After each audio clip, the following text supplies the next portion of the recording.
Welcome back to The Pursuit of Home. I'm Scott Harris, your host. We're releasing this on Thanksgiving because people don't realize just how much Thanksgiving plays a role in the home buying search.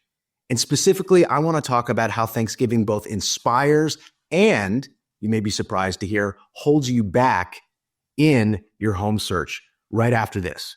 But this is my house, Mommy. The one I asked Mr. Springer for. It is, I know it is. Welcome to The Pursuit of Home, coming to you from New York City. This is real people buying real estate and their unique journey to get there. We share the tips, tricks, and frameworks to help you navigate the bumps in the road that you won't see on reality TV or social media, and which no one has talked about until now. Welcome back. Today, I want to talk about Thanksgiving. It's perfect. It's Thanksgiving Day. Hopefully when you're hearing this, if not, it's okay. You just had an incredible Thanksgiving. Were you at home? Were you at somebody else's home?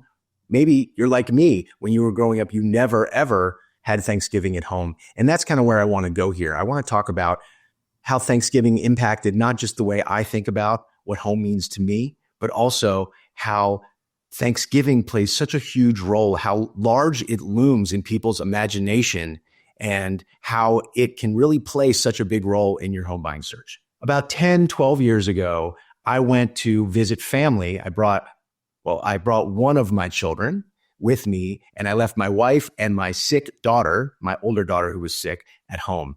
And we went to Savannah to visit family. And the first night we were there, the night before Thanksgiving, I'm in the hotel room. It's incredibly dark. My daughter is asleep. My other daughter has an ear infection at home. I go into the bathroom to call my wife and wish her a good night. I looked at myself in the mirror, and all of a sudden I was flooded with this really strong feeling, which was, I didn't want to be there. I don't want to be away from home. And it was in that moment that I realized, what home means to me, a big open space where I can entertain and have lots of people over and invite them and make them feel welcome in my home. And knowing just how that realization served me and made me realize I never want to be away for Thanksgiving again. I want to be home and hosting. That informed me, and it allowed me to ask that question of other home buyers. What does home mean to you? It's a question that not everyone slows down enough to consider. And it's Thanksgiving when we all pause and we do take time to be grateful. And it's that space that actually inspires us into perhaps looking for a new home to buy. I'm going to talk first about how Thanksgiving inspires us. Now, when I say Thanksgiving, I don't necessarily mean the meal on the fourth Thursday of November. It can mean a couple of other things as well. About 8 years ago, I was hired by a seller to market and sell her penthouse in the West Village in Lower Manhattan. This was about 5,000 square feet. It was the most beautiful space you can imagine. It was designed by a famous architect named Richard Meyer. And it was all white and black and just really contemporary. It overlooked the Hudson River and it had a huge outdoor space. But what I want to tell you about right now is that the apartment had a dining room table that could seat at least 20 people, maybe more.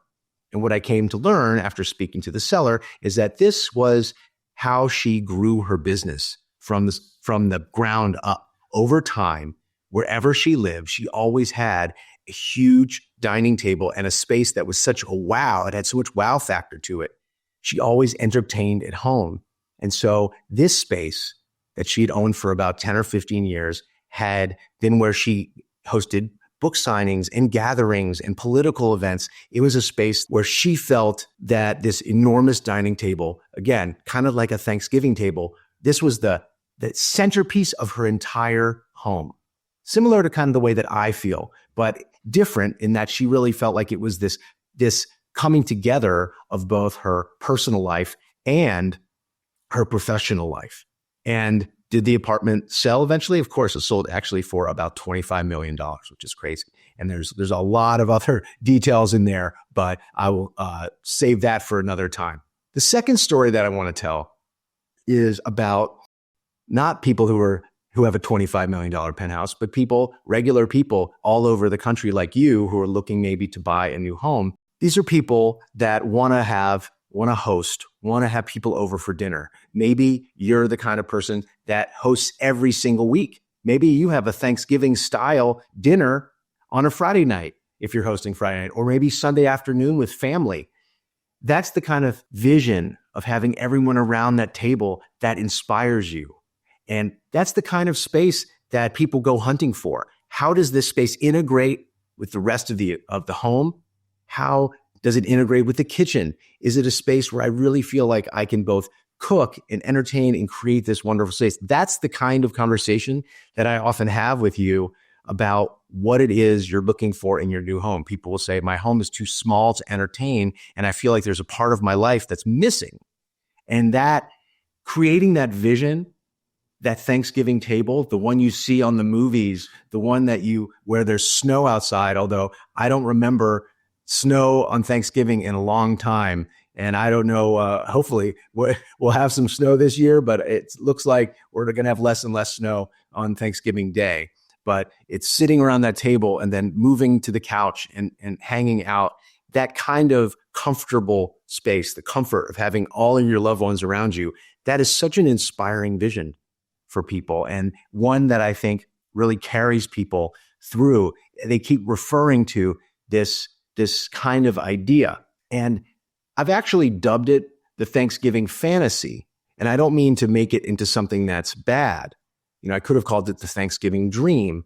But what happens is people get so inspired by this fantasy that it drives them almost, in some cases, too far. And that's where I want to shift gears and talk about the Thanksgiving fantasy and how not only does it inspire you and give you that rocket fuel to go find your new home, but sometimes it can actually hold you back. I'll tell you a story. Someone that we were recently working with in Manhattan, moving from a big house in the suburbs outside of New York, they had a huge dining table. And I don't know if you've ever had this situation or you've heard about it, but sometimes buyers have one piece of furniture in their house and they try to create a home, look for a home that actually is just going to be the right size for this piece of furniture. Maybe it's an heirloom, it's an antique, it's something that they really want to bring with them. Maybe it's a grand piano. Sometimes you have buyers who are really adamant, I want to have space for my piano, or I want to have space, and when we're talking about Thanksgiving, it's for the dining table.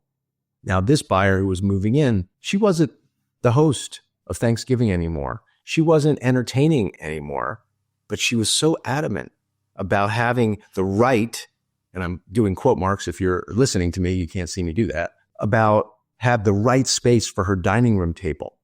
And we saw beautiful space after beautiful space, bright, open apartments that had everything that she was looking for. And you could see her get excited, but then she was holding back because the dining room was not big enough for her table that was so huge and was not meant for an apartment. It was meant for a big suburban house. Now, many of you are not going to be faced with this kind of an issue. Your dining room table will be plenty big, but you can understand how holding on to one thing when it actually isn't how you live anymore can hold you back from your search, okay?